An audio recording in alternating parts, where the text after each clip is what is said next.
नमस्कार दोस्तों, आज की ताजा और अहम खबरों में आपका स्वागत है। वीडियो को अंत तक देखें और अगर आपको खबरें पसंद आए तो वीडियो को लाइक करके चैनल को सब्सक्राइब करें और कमेंट में अपनी राय जरूर बताएं। तो चलिए शुरू करते हैं आज की पहली बड़ी खबरों से। आज की पहली और बड़ी खबर शुरू होती है बिहार से, जहां जेडीयू ने लालू यादव पर गंभीर आरोप लगाते हुए कहा कि उन्होंने अपने बड़े भाई और राबड़ी देवी के चाचा से भी जमीन लिखवाई थी। प्रवक्ता नीरज कुमार ने पूछा कि अगर कोर्ट के फैसले की टाइमिंग पर सवाल था तो उनके वकीलों ने अदालत में यह मुद्दा क्यों नहीं उठाया। उन्होंने तेजस्वी यादव को सरेंडर करने की सलाह दी और कहा कि लालू परिवार को अपने कर्मों का परिणाम भुगतना ही पड़ेगा। आईआरसीटीसी घोटाला मामले में लालू यादव, राबड़ी देवी और तेजस्वी यादव पर अदालत ने आरोप तय कर दिए हैं। फैसले की टाइमिंग चुनाव से पहले उनके लिए परेशानी बन गई है। तेजस्वी ने कहा कि अमित शाह पहले ही धमकी दे गए थे कि उन्हें चुनाव लड़ने लायक नहीं छोड़ेंगे, लेकिन बिहारी बाहरी से नहीं डरते। उन्होंने ट्वीट कर कहा कि वे बीजेपी से लड़ते रहेंगे और जीतेंगे। एनडीए में सीट बंटवारा तय होने के बाद केंद्रीय गृह मंत्री अमित शाह का बिहार दौरा तय हो गया है। वे 16 से 18 अक्टूबर तक राज्य में रहेंगे और चुनावी रणनीति पर चर्चा के साथ कई रैलियां भी करेंगे। बिहार बीजेपी अध्यक्ष दिलीप जायसवाल ने बताया कि इन 3 दिनों में एनडीए प्रत्याशी नामांकन करेंगे। शाह पहले भी 2 बार बिहार आ चुके हैं। अब की बार उनका दौरा चुनावी अभियान को और गति देगा। तो दोस्तों, आज की अगली बड़ी खबर उत्तर प्रदेश से आ रही है, जहां लखनऊ में मुस्लिम धर्मगुरु मौलाना कल्बे जव्वाद नकवी पर ठाकुरगंज इलाके में हमला हुआ। वक्फ की जमीन पर अवैध कब्जे की जांच करने पहुंचे मौलाना की गाड़ी को कुछ लोगों ने घेर कर तोड़ने की कोशिश की और जान से मारने की धमकी दी। मौलाना ने आरोप लगाया कि यह सब पुलिस की मौजूदगी में हुआ। उन्होंने सरकार से अवैध निर्माण गिराने और दोषियों पर सख्त कार्रवाई की मांग की है।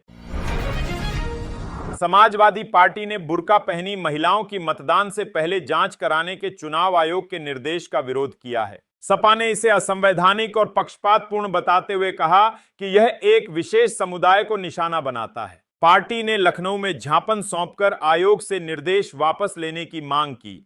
सपा ने कहा कि मतदान अधिकारी ही मतदाता की पहचान जांचने के लिए अधिकृत हैं, न कि आंगनवाड़ी सेविकाएं। कांशीराम की पुण्यतिथि पर सफल रैली के बाद बसपा सुप्रीमो मायावती पूरी तरह एक्शन में आ गई हैं। उन्होंने पार्टी संगठन में बड़ा फेरबदल करते हुए हर मंडल में 2-2 टीमें गठित की हैं। एक मंडलीय और दूसरी स्थानीय स्तर पर काम देखेगी। इन टीमों की समीक्षा मंडलीय कोऑर्डिनेटर करेंगे। 16 अक्टूबर को मायावती इन सभी से बैठक कर संगठन विस्तार पर विस्तृत निर्देश देंगी, ताकि चुनावी रणनीति को नए सिरे से मजबूत किया जा सके। मुख्यमंत्री योगी आदित्यनाथ ने सोमवार को जनता दर्शन के दौरान 50 से अधिक फरियादियों की समस्याएं सुनी और अधिकारियों को तुरंत समाधान के निर्देश दिए। बुलंदशहर के एक सीआरपीएफ जवान ने जमीन विवाद की शिकायत की, जिस पर योगी ने कहा, आप निश्चिंत होकर ड्यूटी कीजिए, समाधान सरकार पर छोड़ दीजिए। मुख्यमंत्री ने बच्चों से मुलाकात कर उन्हें चॉकलेट दी और कहा कि खूब पढ़ो, खेलो और माता पिता का नाम रोशन करो।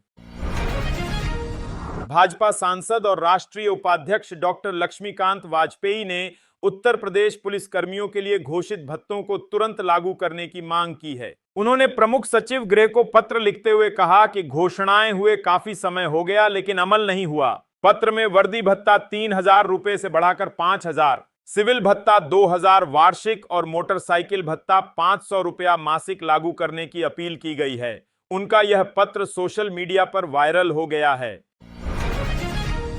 अगली बड़ी खबर दिल्ली एनसीआर से है, जहां दिल्ली की पटियाला हाउस कोर्ट ने चैतन्यानंद सरस्वती की जमानत याचिका पर सोमवार को सुनवाई टाल दी। अदालत ने कहा कि पीड़ितों की संख्या के कारण मामले की गंभीरता कई गुना बढ़ गई है, इसलिए वर्तमान में जमानत देने का कोई पर्याप्त आधार नहीं है। चैतन्यानंद फिलहाल न्यायिक हिरासत में हैं। उन पर वसंत कुंज के एक निजी संस्थान की 17 छात्राओं के साथ यौन शोषण का आरोप है। अगली सुनवाई 27 अक्टूबर को होगी। दिल्ली में प्रदूषण एक बार फिर बढ़ रहा है। सोमवार को 3 इलाकों Anand Vihar AQI 346, north campus AQI 307 और ओखला फेज 2 AQI 302 की हवा बेहद खराब श्रेणी में दर्ज की गई। धीमी हवा और तापमान में गिरावट के कारण यह स्थिति बनी है। अगले 2 दिनों में वायु की गति 10 किलोमीटर प्रति घंटा से कम रहने की संभावना है, जिससे प्रदूषण और बढ़ सकता है। 15 अक्टूबर को दिल्ली की हवा खराब श्रेणी में रहने का अनुमान है। अगली खबर उत्तराखंड से है दोस्तों, जहां धामी सरकार ने सोमवार को मंत्रिमंडल की बैठक में 8 अहम फैसले लिए। इसमें यूनिफॉर्म सिविल कोड में बदलाव कर नेपाली, तिब्बती और भूटानी नागरिकों को भी मान्यता देना शामिल है। मिनी आंगनबाड़ी केंद्रों को पूर्ण केंद्र में बदलने, स्वास्थ्य कर्मचारियों के स्थानांतरण में विशेष छूट, कर्मचारियों को जीवन काल में पदोन्नति का लाभ और रायपुर फ्री जोन में छोटे आवासों की अनुमति भी शामिल है। कैबिनेट ने निगमों के लाभांश और राज्य स्थापना दिवस पर विशेष विधानसभा सत्र के फैसले भी किए।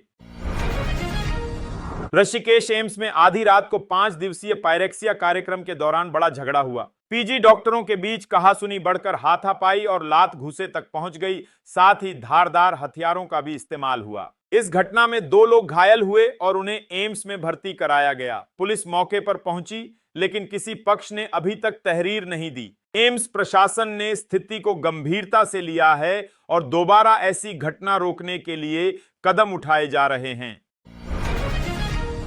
तो दोस्तों, अब आगे की खबर आती है मध्य प्रदेश से। ग्वालियर में बाबा साहब की मूर्ति को लेकर माहौल तनावपूर्ण हो गया है। 15 अक्टूबर को कई दलित संगठनों ने आंदोलन की चेतावनी दी है, जिसके मद्देनजर पुलिस ने अलर्ट जारी किया है। शहर और आसपास के 5 जिलों में 3000 जवान तैनात रहेंगे और धारा 163 लागू कर दी गई है। पुलिस मॉक ड्रिल भी आयोजित कर रही है। विवाद मूर्ति स्थापना को लेकर है, जिसमें कुछ वर्ग अंबेडकर की मूर्ति और कुछ बीएन राव की मूर्ति चाहते हैं। मध्य प्रदेश के मुख्यमंत्री मोहन यादव ने लाडली बहना योजना के तहत 1 करोड़ के 26 लाख से अधिक महिलाओं के खातों में कुल 1501,48 करोड़ रुपए ट्रांसफर किए। अब इस राशि को बढ़ाकर 1500 रुपए प्रतिमाह करने की घोषणा की गई है। श्योपुर में कार्यक्रम के दौरान उन्होंने किसानों से कहा कि किसी भी हालत में अपनी जमीन न बेचें। यादव ने क्षेत्रीय कृषि सुधार, मेडिकल कॉलेज और विकास योजनाओं का उल्लेख करते हुए किसानों, महिलाओं और युवाओं के कल्याण पर जोर दिया।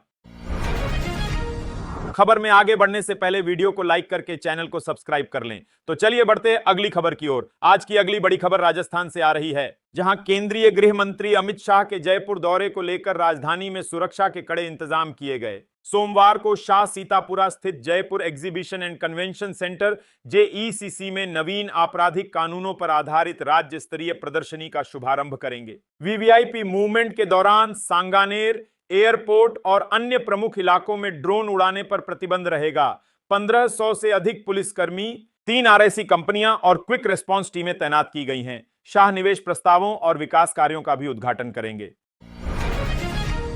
केंद्रीय संस्कृति एवं पर्यटन मंत्री गजेंद्र सिंह शेखावत ने पश्चिम बंगाल की कानून व्यवस्था पर तीखा हमला बोला। उन्होंने कहा कि राज्य अराजकता की आग में जल रहा है, जहां महिलाओं की सुरक्षा भगवान भरोसे है। शेखावत ने मुख्यमंत्री ममता बनर्जी पर आरोप लगाया कि उनकी तुष्टीकरण नीति और असंवेदनशील रवैया राज्य को अपराधियों के हवाले कर चुका है। उन्होंने कहा कि बंगाल की जनता अब लोकतांत्रिक जवाब देकर कानून और व्यवस्था पर अपनी आवाज बुलंद करेगी। केंद्रीय गृह मंत्री अमित शाह ने Jaipur exhibition and convention centre JECC में नए आपराधिक कानूनों पर राज्य स्तरीय प्रदर्शनी का उद्घाटन किया। यह प्रदर्शनी भारत की न्याय प्रणाली में हुए ऐतिहासिक बदलाव को आमजन तक पहुंचाने का माध्यम है, जिसमें दंडात्मक दृष्टिकोण के बजाय न्याय और पीड़ित केंद्रित प्रक्रिया को प्राथमिकता दी जा रही है। शाह ने मुख्यमंत्री भजनलाल शर्मा से अनुरोध किया कि प्रदर्शनी की अवधि बढ़ाई जाए ताकि ज्यादा लोग इसे देख सकें और नए कानूनों को समझ सकें। तो दोस्तों, आज की अगली बड़ी खबर महाराष्ट्र से है। महाराष्ट्र में बीएमसी चुनावों से पहले सियासी हलचल तेज हो गई है। एनसीपी के विधायक रोहित पवार ने चेतावनी दी कि भाजपा ने राज्य में ऑपरेशन लोटस का दूसरा चरण शुरू कर दिया है। उन्होंने महाविकास अघाड़ी को सतर्क रहने को कहा। रोहित पवार ने फडणवीस सरकार पर निशाना साधते हुए कहा कि कुछ योजनाएं बंद की जा रही हैं, जिनका श्रेय गैर भाजपा नेताओं को जाता था। उन्होंने उल्लेख किया कि 28 लाख लाभार्थियों के खाते में कटौती हो चुकी है। शिवसेना यूबीटी सांसद संजय राउत ने महाराष्ट्र की राजनीति में नया संकेत दिया। उन्होंने कहा कि राज ठाकरे चाहते हैं कि महाराष्ट्र नवनिर्माण सेना मनसे कांग्रेस को साथ लेकर आगे बढ़े। हालांकि मनसे ने स्पष्ट किया कि पार्टी का रुख केवल पार्टी प्रमुख तय करेंगे। राउत ने कहा कि वे कांग्रेस महासचिव और राहुल गांधी से चर्चा करेंगे, जबकि उद्धव ठाकरे भी कांग्रेस अध्यक्ष मल्लिकार्जुन खड़गे से बात करेंगे। यह बयान आगामी स्थानीय निकाय चुनावों से पहले राजनीतिक हलचल बढ़ाने वाला माना जा रहा है।